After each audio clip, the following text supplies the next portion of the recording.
We've never been in a situation where we have the impeachment of a president in an election year with the goal of removing the president from the ballot.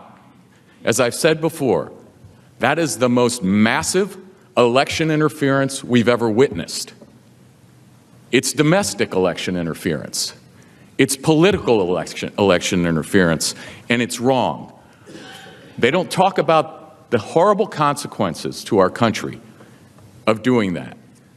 But they would be terrible. They would tear us apart for generations, and the American people wouldn't accept it.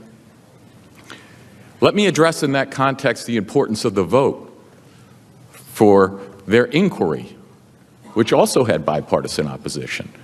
Now, they said, well, we were fine when Speaker Pelosi announced it. We didn't need a vote. The subpoenas were authorized. Then why did they have a vote? They had a vote because they understood they had a big problem that they needed to fix. But what's more important about the vote than the procedural issue?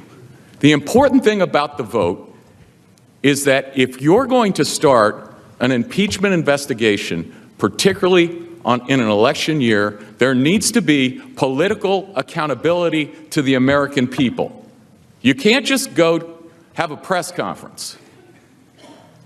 If you're going to say that the votes of the American people need to be disallowed, that all of the ballots need to be torn up, then at the very least, you need to be accountable to your home district for that decision.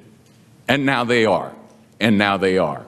And if the American people decide, if they're allowed to vote, if the American people decide that they don't like what's happened here, that they don't like the constitutional violations that have happened, that they don't like the attack on a successful president for purely partisan political purposes, then they can do something about it, and they can throw them out.